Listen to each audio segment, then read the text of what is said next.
E o embate de Choso e Kenjaku finalmente começa. Porém, Kenjaku massacra de vez Choso, mostrando o que é ser um feiticeiro de grau especial. Enquanto isso, Yuki Tsukumo analisa tudo de fora, enquanto Kenjaku humilha Yuji, dizendo que enquanto ele for um receptáculo, ele ainda será útil para os planos dele e toda a destruição da humanidade. Porém, ao final dessa batalha, podemos ter um grande plot twist, onde talvez tenhamos a expansão de domínio de Choso contra Kenjaku. Se você quer saber de tudo que rolou no capítulo 203 de Jujutsu Kaisen, então fica aqui nesse vídeo porque ainda temos um bônus sobre Gege Akutami com uma novidade dele, que não é a entrevista, é uma outra novidade que eu vou trazer aqui pra vocês e só quem ficar até o final do vídeo vai saber de tudo. Então, bora conferir mais esse capítulo de Jujutsu juntos.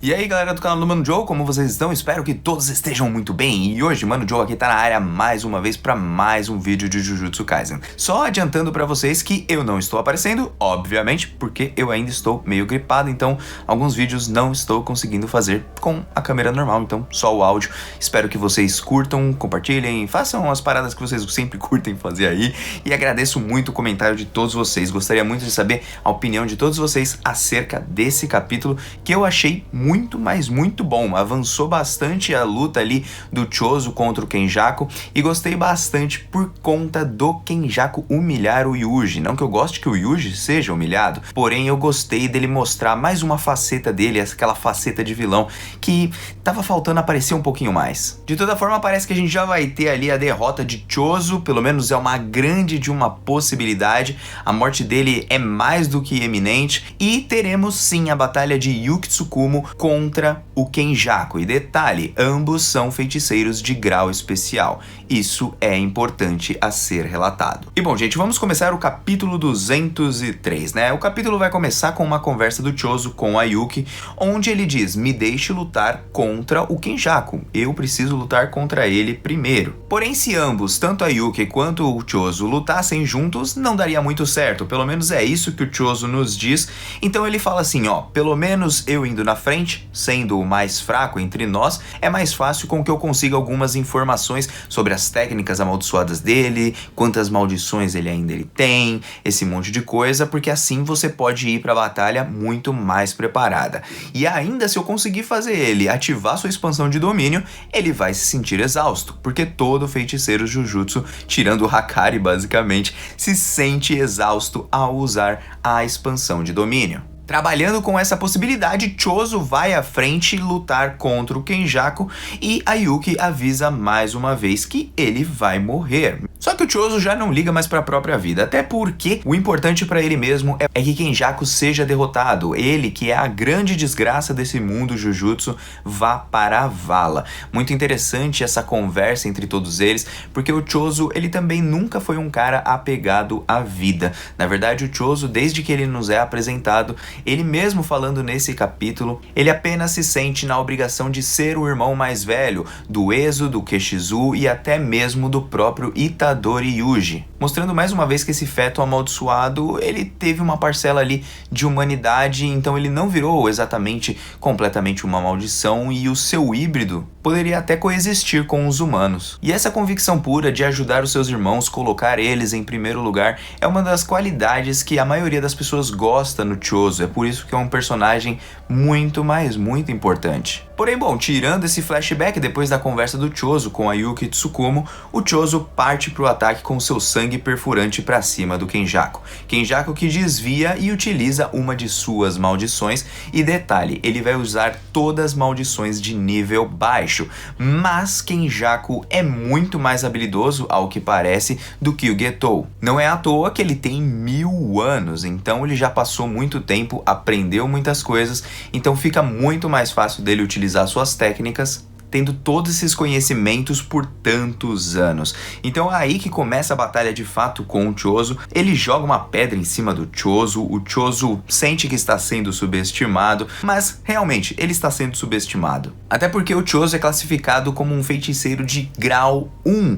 e o Kenjaku é um feiticeiro de grau especial, ainda mais no corpo do Getou, que é considerado um dos mais fortes junto a Satoru Gojo. O Chozo tenta usar seu supernova em cima das maldições que Kenjaku atira contra ele, porém Kenjaku também é bom no taijutsu, ou seja, a nossa luta corporal de artes marciais, e é então que Kenjaku desfere vários golpes, porém, mais uma vez, Chozo deixa uma liberação de sangue para que ele possa explodir próximo ao Kenjaku, mas nada que conseguisse oferir. É nesse momento que vemos a preocupação de Chozo com o Yuji, e ele começa a perguntar para o Kenjaku: poxa, o que você tá querendo com o Yuji? Ele não é como nós que fomos abandonados há 150 anos. Você, por exemplo, nem liga pra gente, nós éramos insignificantes. Por que o Yuji é tão importante? Qual o problema com ele? Mas aí Kenjaku começa a nos dizer que Yuji, na verdade, é só um treco, é só um objeto, ele não é nada demais, humilhando nosso personagem que é o protagonista de Jujutsu Kaisen e demonstrando nesse momento que Kenjaku só considera o Yuji apenas um receptáculo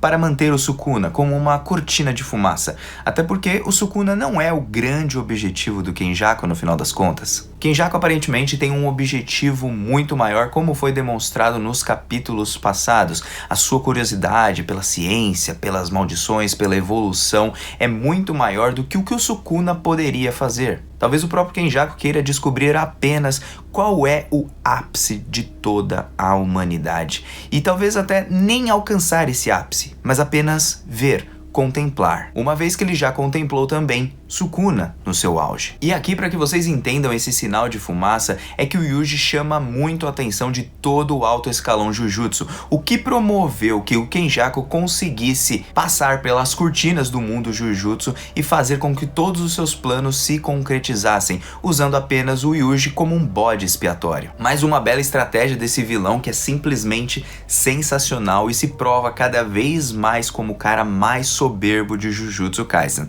E a gente sabe, personagens soberbos podem cair em breve, e talvez até mesmo por aqueles que ele achou para quem nunca cairia, como o próprio Sukuna. Pelo menos essa é apenas uma possibilidade, né? E bom, nesse momento o Kenjaku até nos explica que enquanto o Yuji continuar coexistindo com o Sukuna, o ciclo de maldições nunca vai acabar, e ele se tornará o olho do furacão da nova era. Por quê? Porque o Yuji foi quem deu a vida de volta ao Sukuna, promoveu que o Sukuna pudesse voltar de alguma maneira. Então, graças ao Sukuna, ficando dentro do corpo do Itadori e Yuji, o mundo Jujutsu sempre vai permanecer nesse ciclo. E mais uma vez com isso, o autor nos mostra que a morte de Yuji é necessária para que o ciclo das maldições acabe no mundo Jujutsu. Mais um indicativo, ao menos. Enquanto isso, Chozo se revolta porque enquanto o menino Yuji é humilhado por Kenjaku, que o coloca apenas como um objeto, ele fica revoltado porque pra Chozo não importa se você o maltrata, se você o bate, se você o humilha, mas se você provoca um de seus irmãos ou se você fala alguma coisa de ruim acerca dos seus irmãos, é como se estivesse falando da sua própria família. É então que ele volta a atacar Norito Shikamo, vulgo Kenjaku, e fala as palavras que muitos dos fãs do Yuji falariam nesse momento, até como eu mesmo, porque quem é a desgraça disso tudo, na verdade é o Kenjaku, não é o Yuji. Ele não tem culpa de tudo que aconteceu, ele não tem culpa de ter se tornado um receptáculo,